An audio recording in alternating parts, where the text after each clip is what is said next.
Hello, everybody. Welcome to On the Homefront. I'm John Murphy here on WILI AM 1400 and 95.3 FM digital. On Wednesdays between 5 and 6, we have a magazine format each week that's recorded live for video as well on our YouTube channel, on public access TV.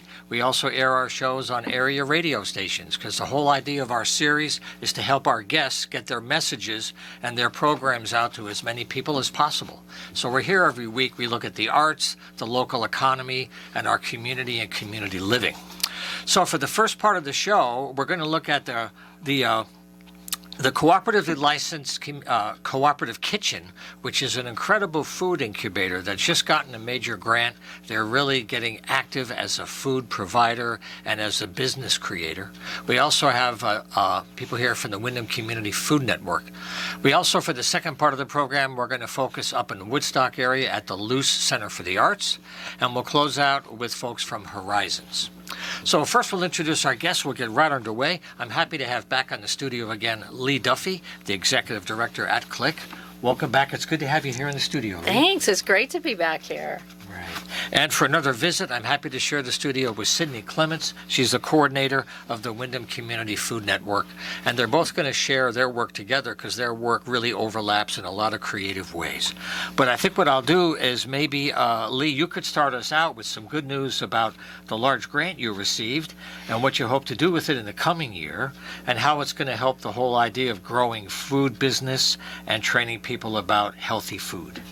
I'll be happy to do that. Yeah. And I will try to stuff it all in the time that we have because there's a lot going on at Click right now. It's incredible. Whew, it's exhausting, but it's great. It's exactly what we were created for.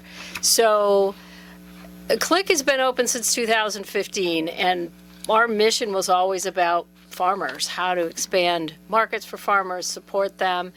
And one of the ways we did that was by having the commercially licensed cooperative kitchen. So we could start small local food businesses using farmer products and local produce and local products from our farmers. Right. So first we started off with the commercial kitchen piece because we bought a building that had a commercial kitchen in it. So it seemed, let's go with that. And it took up until about now for us to get micro business startups going. Currently, we have about 35 small local businesses, food businesses happening out of Click.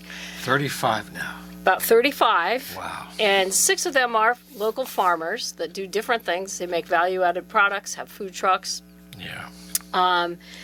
But the exciting piece is we're finally able to work on the other part of our mission, which was to help support farmers by creating markets through a processing and packaging space at Click, which there is none of in this part of Eastern Connecticut. So if farmers want to bring small batches of food, which when you think about our area, there's over 80 small and medium-sized farms. So these are not big farms, but they are the farms that produce for us in this region. Talk about grassroots economy. Exactly. Oh, yeah. Keep it local. Keep it local. Go ahead. And so these folks have to travel quite a ways, and they have to have minimum amounts of food to go to a processor and have them do that. Sure. So there was some very good work done by the Windham Community Food Network. And by that I mean going out and surveying farmers, finding out what their needs were, what they wanted, which helped to inform Click that this is the next step. Farmers want to have processing locally. They want to have small batch processing. And so one of the big grants we got was through the Kendall Foundation, and it's really a prize, and I say that excitedly because a prize means you don't have to track a lot. They just give you $200,000. Congratulations. Thank you. And it's awesome because we have to have a partner in that prize in order for us to get it. And the partner is a school system because these folks wanted to give money to a project that is bringing local produce to schools, to kids in schools. So our partner for that prize was EastCon, given that their reach is all throughout Eastern Connecticut. Sure. And they are serving some of the most vulnerable families and children. And so within the 2-year time span of this prize contract, not a grant, Right. just laugh because It's unusual. It's unusual and is. it's exciting because we're like, don't have to track every time I breathe. But so within the 2-year stretch of this prize money, we need to be up and running and processing and selling produce to EastCon, which we will be. And I say that excitingly because that has always been part of CLIC's mission. And we are looking within the next 2 years to really bring that to fruition. Yeah. I want to mention the website, too, because there's lots of information to follow up on our chat today. ClickWillimantic.com. So it's real simple. ClickWillimantic.com. Now, Sydney, I want you to jump in now because I know the work you do at the network really matches perfectly. But you do a big event every year in the spring that you want to talk about. And maybe talk about how the Food Network is actually part of the local economy and how you connect kids in schools to growing food. Yeah. So the event that you mentioned is the Know Your Farmer Fair. It's going to be the 7th year of the Know Your Farmer Fair. Nice. We're really excited to come back to downtown Willimantic. We'll be at the Community Center on April 1st from 11 to 2. We had about 30 farms come last year. They sell some of their products, but they also educate people on the kinds of services that they offer, such as CSAs or what farmers markets they'll be at. It's just a really great opportunity to get to know the local food scene in the northeast corner. Right. And then the Food Network, all of the stuff that Click was mentioning was amazing, but it's kind of just one piece of the puzzle of getting the processing and the farmers connected. And so the Windham Community Food Network has partnered with a bunch of different organizations, Click being one of them, Grow Windham, Fresh New London, to do a regional food systems planning project. And with that, we're trying to figure out how to put the puzzles together where Click has a nice kitchen and someone has a van and farmers have all of these extra acres to grow culturally appropriate crops on, and we're kind of overseeing and trying to start these conversations of how we can kind of put it all together and make a very strong local economy around food that increases farmer viability, but then also access to low-income consumers as well. You know, you're realigning the economy and keeping control of it because you're keeping money local and people have to reconfigure to make it fit in a different way because the reality is different. The pieces are different. So you got to wiggle a little bit, right? Yeah. Without getting hokey or anything. But you got to be able to be flexible so that especially with the weather, the impacts of the food economy, things shift all the time. Yeah. Right? Yeah. I think in the past, a lot of this work was kind of siloed of everyone was doing their own different thing. Yeah. And we were just rebuilding all of these same systems over and over again. So to do it on a larger network scale is kind of allowing us to problem solve and redistribute and leverage resources that already exist within our community. And we're stronger together because of it. Are there any communities in New England that are working on this now? As far as you know, other people trying to leverage these assets? Because you're really leveraging assets in different ways, right?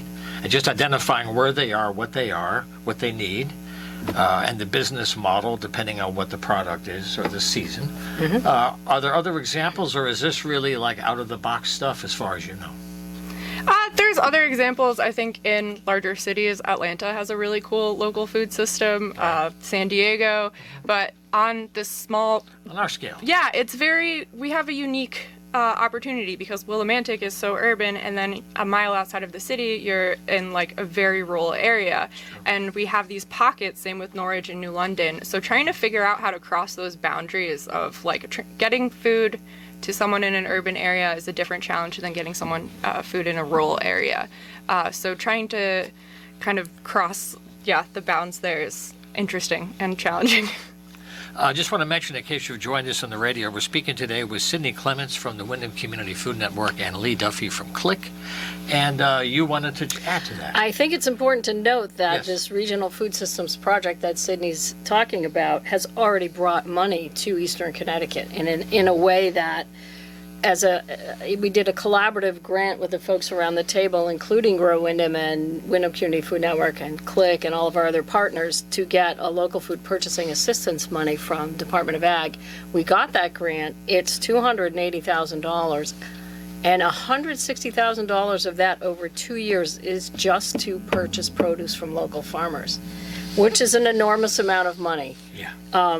It is also going into local food boxes over the next 2 years of various food box programs in town. Sure. But because of this systematic approach to the food system in Eastern Connecticut, people see the value in that. Department of Ag sees the value of that. the money's coming to Click as sort of the food hub in the region. However, that was a collaborative effort, and moving forward, I hope everything that we do is a part of this collaborative effort because it makes complete sense. And just the beauty of those food boxes, when you think about transforming what would otherwise be spoilage into food that gets to people in time. Yeah. Just get it there. No waste. Just the gleaner. There you go. I see. The room's getting very bright. So, Lee, there are so many things happening with Click that we should just mention that there's different kinds of training if you want to learn how to serve safe, if you want to learn about different kinds of ethnic foods. Maybe you could briefly run down, without losing us, what other things people can learn there. Absolutely. So Click is really a social justice organization. That's why we started out, to help provide parity in the food system and find resources for folks who wouldn't normally have resources to be involved. So one of the things we do is look for grants to help low-income minority folks to start a food business. And over the last couple of years, we've gotten 10 new Latinx food businesses from Willimantic at Click. If you see food trucks around Willimantic, they're probably out of Click. So Click is probably their base of operation. So Muda's Barbecue right down the road from you. And over the summer, you've seen a couple over by Garrow's and Red Lion. Those are all folks who started up and have to have a licensed commercial kitchen as a base of operations. That's one of the nicest things about those large public events is all the food that's around. Yes, and really I go around and count how many came from Click, and I'm like, and aside from that, the social justice component is we also do a cultural cooking classes. So one of the most benign, beautiful ways to gather people is around food. And so we find folks in the community, sometimes they're our own members, business members, and we have them come in and cook a meal, and they cook something from their own cultural background, and they just talk about their family, and they talk about the food, and then everybody eats together. And it's one of the most beautiful ways to just talk and get together and, get to explore each other a little bit. And so if you go on our website, you'll see those classes coming up. Those are all free, sponsored by the Community Foundation this year. The year before that, they were sponsored by Connecticut Humanities. They got us started on this. That's right. And they're right on Club Road, just a few miles away from here, so it's easy to find them. Right. Yeah.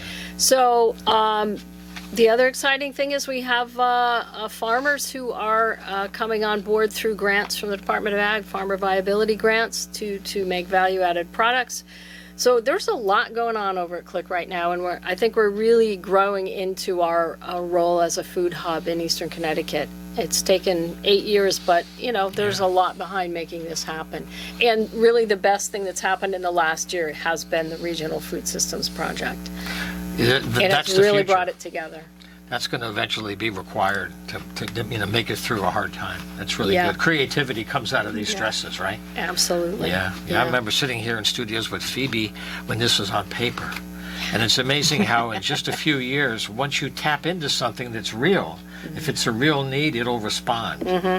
Nothing is hyped up or manufactured about this. No, and I will tell you that COVID, as devastating as it was for us the moment that people started to understand what a food system is. We would get a lot of calls. Oh my God, I can't find any chicken. Is there any place you can get chicken, other than the grocery store? And people, as they saw things not show up in the grocery stores, started to really sort of get what it means to have a local food system. And I think that's been a plus when it comes to the fact that CSAs are booming and farmers markets are booming, because folks had to begin to learn to look for local food. So we're going to have these folks back periodically during the year to update on these good projects. We've had Lee Delphi with us today, the Executive Director at Click. The website is clickwillimantic.com. And Sydney Clements, thanks again for your good work. Maybe you could run down your website briefly and let people know briefly, how are some of the ways people can get involved in the different things you do? When you plan in the winter, now is when you plan for when things get busy. Yeah, so we talked a lot about having all of these different stakeholders around the table making these decisions, but we also have really created space for the community to be involved in this process as well. We've identified some key areas that are a huge issue in our food system right now: transportation, local food purchasing, advocacy, and processing. And in the new year, we're going to be breaking into kind of working groups around these topics and try and problem solve for the region in that way. And we would love to have the community represented in these conversations. So if you go to wyndhamfood.org or email wyndhamfood@gmail.com, we will post information about meetings there, and we would just love to hear how you would like to get involved. Yeah. I remember some of the community dialogues over 10 years ago into school when they were setting up what became WCFN. Those are early meetings. So this is great that it's come full cycle again. Yeah. Here you go. So the website is the door to get into all this stuff, and we'll have people back with updates periodically. So once again, thank you for your good work during the day, and I wish you great holidays and a good year ahead. You too. Thank you so John. much. Okay, so we're going to come back now and take a short break and shift over to look at the arts in the Quiet Corner in Woodstock at the Luce Center for the Arts. Stay with us. Okay, we're back live on the Homefront this week. WILI AM 1400, 95.3 FM digital. We also videotape the shows for YouTube, public access TV, and other radio stations to make a regional radio media network to help our good guests get their stories out. And we're going to shift over now to one of the original topics that we began the series on, which is the arts. There's an organization up in the Woodstock area that has created a new venue for music performances that has the ability to handle up to 1,000 people, a great venue that's going to put another dot on the map for live music. So we have two people here very involved with that project. I congratulate you on having this story to share, because it's beautiful to have more spaces like this. It's the Luce Center for the Arts, LOOS, based at the Putnam Academy. The Woodstock Academy. And we have Eric Davidson here in the house. He's the executive director. And we have Rachel Budd. She's the director of the gallery at the center. So welcome to the studio. Thank you for having us, John. Thanks for having us. So I guess the initial trigger for us to chat was an event you're doing that's connected to Fleetwood Mac in the area, and McChrissy passing lately. This is a chance to really enjoy the music again. Yeah. So let's talk about that for just a second. Sure. So Tusk, which is the world's #1 tribute to Fleetwood Mac, is coming to Luce Center for the Arts on January 21st. It's a 7 o'clock show. Tickets for that show are available on theluce.org. Great show. I've heard them personally. I've worked with them a few times out at other venues, and we're really excited to be bringing the show out to this area. Did you do the work in this region and other venues here in New England? I have, yep. Some other places down in Old Saybrook have brought them through, and they're really phenomenal. I've seen them over the years. I know they get around, for sure. So the location is 169, Route 169 in Woodstock. And there's a gallery there which has a number of shows during the year. Maybe you could talk about some of the art that you've had and what your vision is. We're coming in now as the new year is about to come. Paint us a picture, Sure. so to speak. Sure. I'm really excited about the space because we get to bring in such a variety of artwork.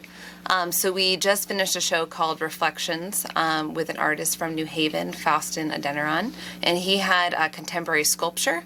And then currently now we actually have an exhibit of revolving around the life of Carol Spinney. So his original artwork displayed with some of his own personal puppets and memorabilia from over the years. So we have Oscar the Grouch there as well. So it's worth the see. We'll have to bring Oscar to the show. We should have. Absolutely. Why not? We got a camera here. He'll steal the show. Yes, definitely. He could even host. He could host the show. I'll just get out of the way. I bet he has a lot to say. I think so.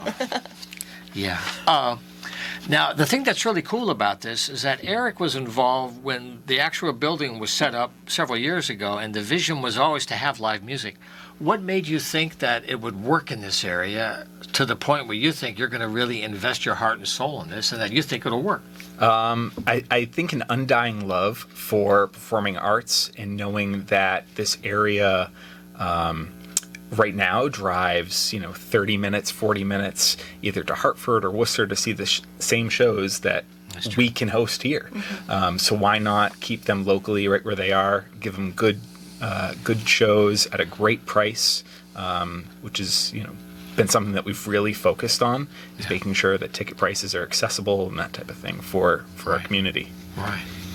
So when you look to the new year, Are you planning on seasonal shows? Depending on, the economic situation, there's a lot of music out there. There's a lot of people getting back on the road after coming out of the cave at different levels, small, medium, and large bands. What kind of sense of the radar do you have these days? Well, we can't reveal too many secrets, but shows are always coming. There we go. There we go. There are a few shows that are posted right now. Stuff gets posted fairly regularly. You tend to see things get announced about 3 or 4 months ahead of when a show is going to be there. Okay. But definitely sign up for our mailing list. If you aren't on it, that's the best way to know about shows. You can even do that from your cell phone. You can do that on our website, theloose.org, or you can send the word mailing list to 860-963-6789, and it'll go back and forth with you and get you signed up. That's LOOS. Now, for the art gallery space, I wonder, I've had many people on who are from arts groups, and they're a mixture of people working in different media. When you look at particular thematic shows, like an artist and his or her work, perhaps, do you sometimes think about groups having a collective showing in a space like that? Because I know so many artists are still looking for places to show their work.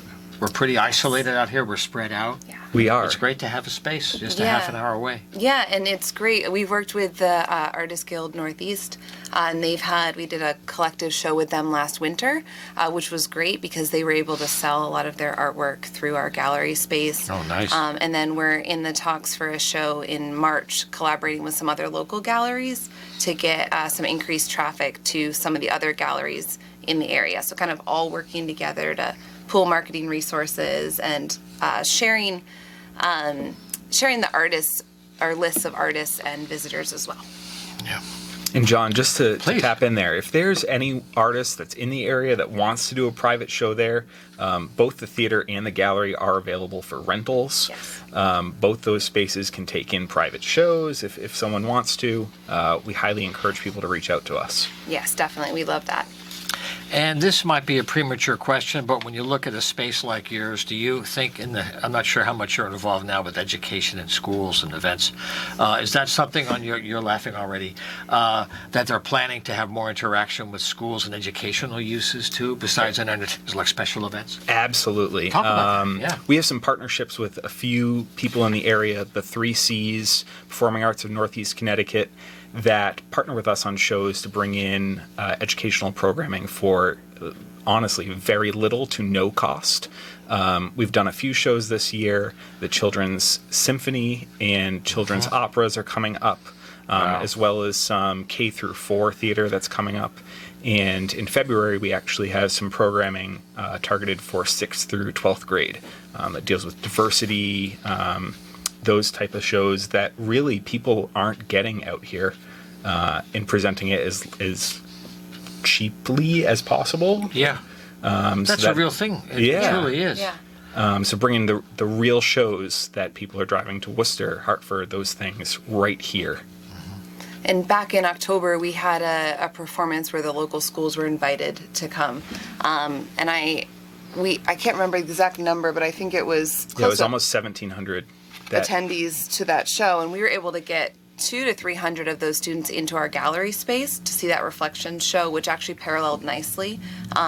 So that was an opportunity for them not only to see the show in our space and see the facilities, but also see artwork that, you know, a middle schooler or a high schooler might not be able to seek that out on their own, but they got that opportunity to look at the artwork as well. Oh, yeah. So many people have been on the show and they said the same thing in different words, that the younger a child is exposed to art, the earlier the trigger happens. And that's a fork in the road for them for however it takes them. But it turns things on earlier, Yes, right? definitely. That's the beauty of that. Absolutely. Yes. Yeah. So when you think about people getting involved, do you have a need? This may be a premature question. Some organizations have a volunteer network. You have people that help you run behind the scenes. How does that work for you? We have a few more minutes. So people can think about the venue to enjoy shows, but also to get involved in a space where things happen. You need extra energy. Yeah. So how does that work out? If anyone's interested in volunteering, anything from ushering, ticket taking, box office, gallery hours, all of those positions are volunteer, and you can sign up on our website, theloose.org. There's a volunteer section there. We're happy to have anyone who's interested come on board, get a few free tickets to a show by helping us out, and really just enjoy the arts and continue to build and bring arts to this area. Well, I'm really glad to have both of you here in the house as we end the year. I wish you a great year ahead, and good luck again. The show with Tusk is coming up. That is going to be January 21st. January 21st. So go to theloose.org for information and track them all year long, and you can sign up for that newsletter. And as they get things together, then you can find out. I wish you a great success, and we'll look forward to continuing our conversations. Excellent. Thank you very much. Thank you so Alrighty. much. So we'll take a short break now before we take a look at Horizons. And here is a Christmas message from James Brown. All righty, we're back live for our third segment for the week on the Homefront. We're here every Wednesday live on WILI with my co-producer Matt Rupar in the background here making all the equipment work. We bring in a lot of lettuce for the rabbits every week, and it keeps things running along very well. We're going to look at Horizons, a major program and service for our community that provides so many supports for living. But right now we're going to focus on one part of their good work. It involves the Educational Support Services Program. And to my far right, I'm happy to have Chris McNabo back in the house. She's the executive director at Horizons. I've had her on many times talking about different things that they do at Horizons.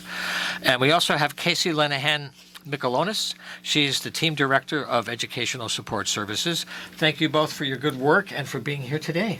Thanks, John. Having us.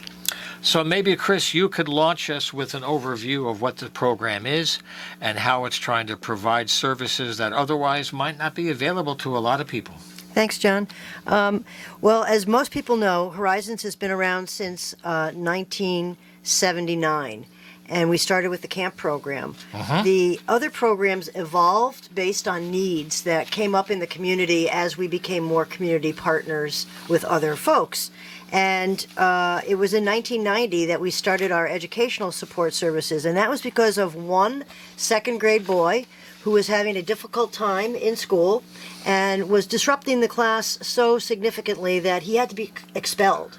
Wow. And having been a classroom teacher for a while, I just couldn't imagine what he had done to get himself expelled. So we investigated a little bit, and we said to the school system, maybe we can help and apply some of the same techniques that we've been using with our folks with intellectual disabilities to help this young man who ended up being diagnosed with some significant disabilities. Right. So schools were not really at that time looking for community partners, and we weren't really sure how we could partner until we started to get requests like this. And they came one at a time, very person-centered, which is the typical way that Horizons supports all of the folks that we support. So we were happy to begin this program in the school system, and that helped to develop some expertise with the teachers that were struggling with that little tyke. And everyone was happy at the end, and he ended up being able to stay in second grade in a local school system here.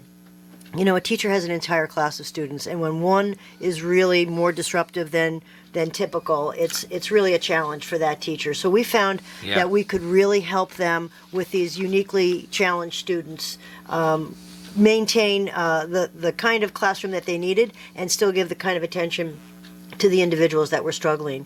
So then we started to not only work with some elementary students, but look at the transition age students. That's age 14, 15, when they're starting to think about, they're going to high school and they're starting to think about what are they going to do after high school.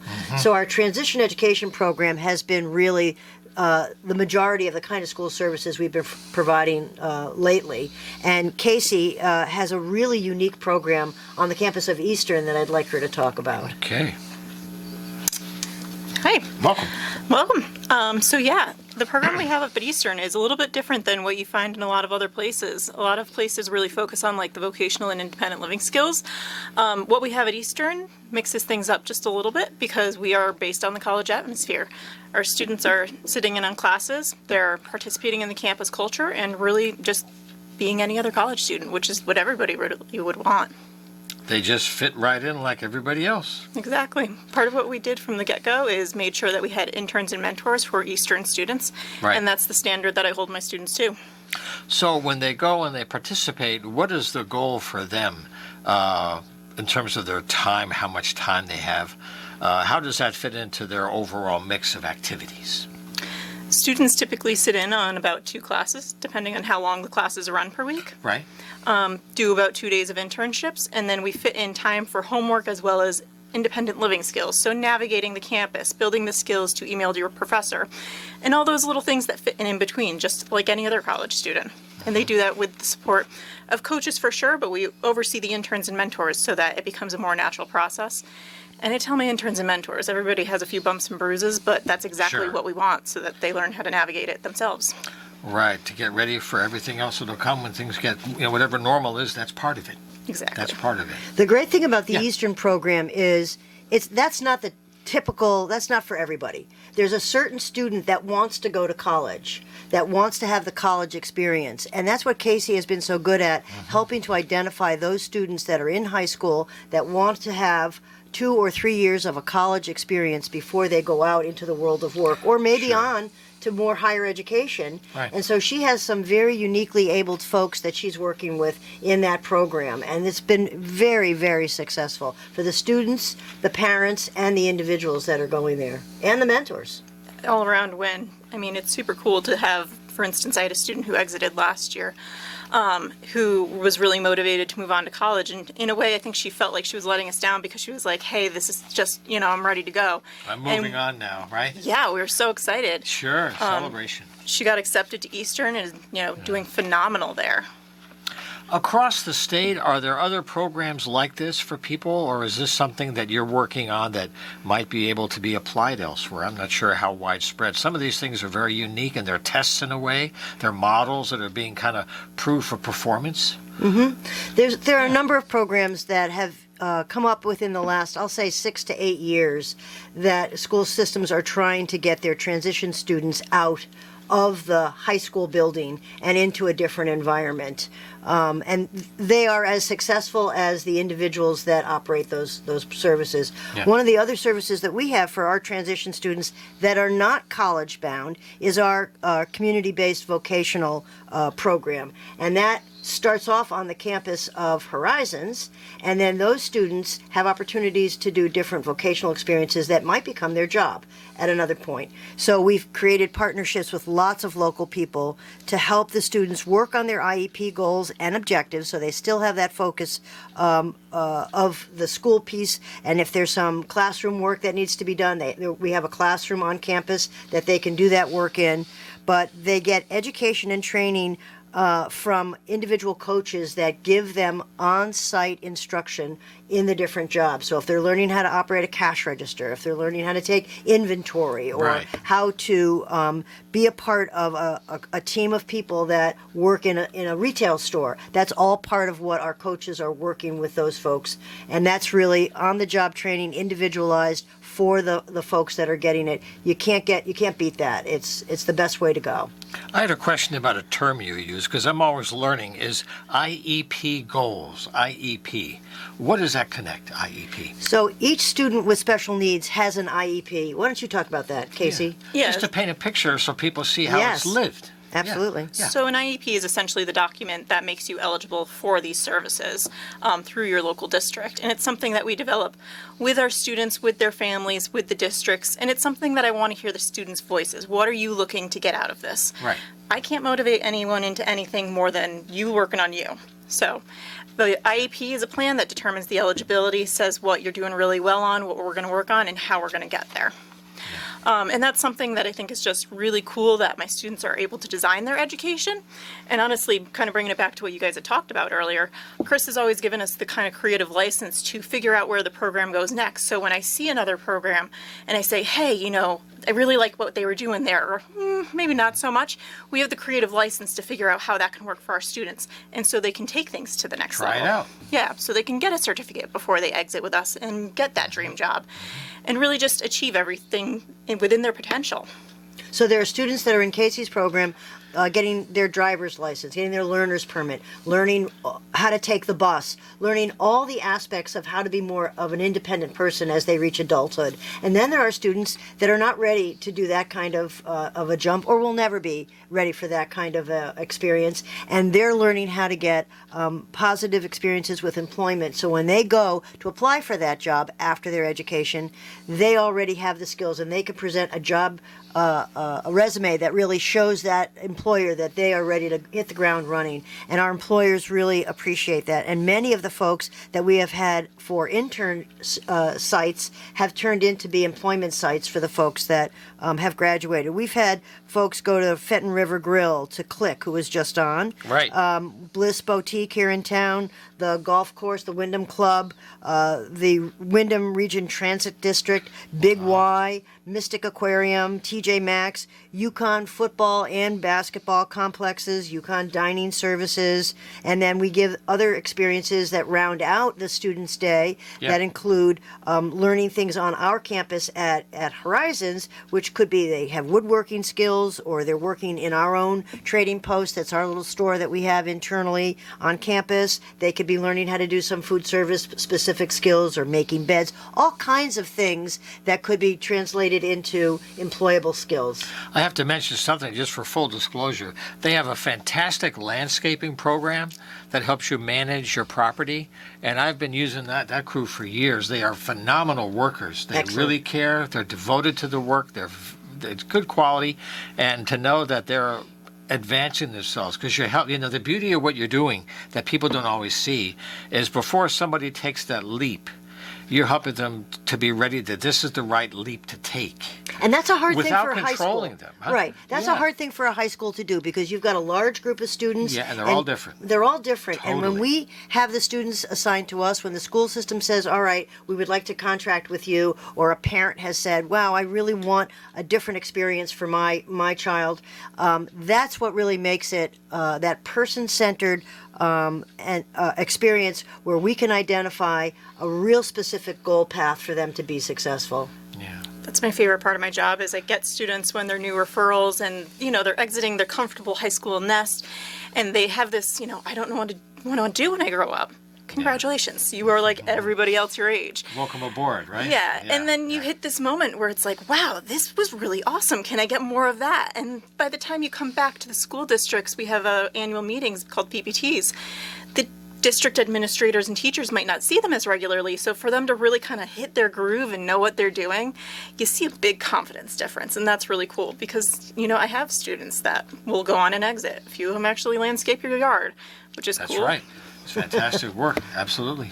So the other thing that's really great is because we are a full service agency, we can help provide a strong connection for individuals that have intellectual disabilities with the Department of Developmental Services for adult services. And that can be a very tricky path to navigate. You need to start it early. You need to really understand what that system is involves with. And we know it well, and we're able to get pretty much a smooth transition from graduation to adult services. And the pandemic has changed a little bit of that, but we've been navigating that system for many, many years, and have really great partners with DDS to help make that as smooth as possible. And it's important because parents are not necessarily informed of all of the things that could be available to them, and it's the parent's voice speaking out that really gets the supports that their individuals need, and that they just need to feel empowered and to know that that's out there. That's such an important point that I've heard other guests say, is that sometimes the system is unintentionally passive. And if you don't know, you don't ask, and if you don't ask, they don't think there's a need. Right. And it gets to be very vicious. That's right. And then you get in this spiral that's very negative. And for our students that are in our transition ed program that is not on the campus of Eastern, the one that bases ourselves on our Horizons campus and in our community, we're finding that we're getting some really uniquely challenged individuals that have not been successful in the public school setting for a variety of reasons, and that when they come to our program, there is an opportunity to try things that are just not available to the public school kids. And we've got great partners with special ed directors and others that refer students to us and that see the need for this other track for other people to take advantage of. We were just at the local community center the other day, the brand new community center, the brand new pool with Here in town. here in town with two of our students who really needed that kind of physical therapy during the day, Yep. and that's very difficult to get at a public school setting. And here we are in the middle of the day going to that school. They're getting mobility training at the same time. They're able to utilize that pool and get the physical therapy aspect that the pool provides, and then also have the real life experience of getting dressed and undressed, which was what those particular individuals were working on. Yep. And here it is in real life context. We're not using a lacing board. We're not practicing anything. We're doing it because it's necessary, and we're going to put our clothes back on and get back on the bus and go back and have lunch somewhere else. So it's a really practical application of skills that is very difficult to do in a lot of other settings. Now, here's a question for you. When you plan ahead and you face obstacles or impediments to programs or finding support, what are some of the things that people don't understand that get in the way? Things that they don't understand because they don't do the work and they don't know the reality apart from the expectations. Mm-hmm. So I just wonder, if it wasn't just a lot of money that was dropped on your lap, what is the real glue that helps you move forward to do more, to have more success? Well, I'll start with, Yeah. I think the fact that we have as an agency negotiated these big bureaucracies, and let's face it, school systems are a bureaucracy, Oh, yeah. DDS is a bureaucracy, and that's just the nature of what we have here. That's right. And for an individual student or an individual parent to have to navigate that without help is a huge challenge. And that gets in the way of a lot of people asking for what their child might need, or even knowing what's possible. So Knowing what to ask for. yeah, knowing what to ask for and what could possibly be. You don't know what you could get for services unless you ask. And in these tight financial times, I don't want to mislead anybody that, the sky's the limit. However, each student needs to have a program where the student can be successful, no matter what. And we are the local alternative for many school systems to be that partner with them so they can do it at a reasonable cost and at a very person-centered pace. So helping parents navigate that system is one of the those bureaucracies is really a challenge for them, and something I think we're pretty good at because we've been doing it. This is going on 44 years. And sharing the expertise that we've gotten and the relationships that we've created with people that have the access to these other services is what makes us successful. We have a proven track record. When we go to somebody and say, we can do this, the employer says, well, okay, I had success with your last student. Let's give it another try with another student. And I think that's where Casey has found a lot of great partnerships with other businesses and job opportunities for her students. Yeah, and the Absolutely. intern program aspects really open the door for lots of students who might not even know they have a chance to do that. Yeah, Casey's always bragging about the students that find their dream jobs after they've been in her program, and some of them are very unique. You should talk about a couple of They're those. always unique. A lot of my students get very interested in the culinary field, but I have one who's going to be a pediatric psychologist, as well as I had another who's looking to get involved in the post office. I never know what's going to be thrown at me, and that's another interesting thing is I never had to pick what I want to be when I grow up because I get to taste all these different fields with students and see them do their thing. That's part of the fun of the job, though. Always. Making a difference that way, yeah. Right, and the other thing is to have the students be so gratified by their experience and come back and say to Casey and the rest of her team, this is just what I needed. This is really what yeah. helped me to become an adult and to have adult experiences and realize what it means to have responsibility. And you can't beat that. Right That before rings the bell. That rings the bell. All righty. Well, look, very briefly, give us the website one more time, and then people can go there to follow up on the things we talked about today. There's many other things happening there, but check it out. You get a lot more info before we close. www.horizonsct.org and / for educational support services. All righty. Well, thank you for your good work throughout the year. I wish you great holidays, and we'll look forward to having you back again in 23 to continue our conversation. Wonderful. Thank you so much for the opportunity. Thank you so much. Okay. Well, that's it. Our time always flies here on Wednesdays. We'll see you next week for another edition of On the Homefront. Until then, happy holidays. We send you our best, and we'll see you next time.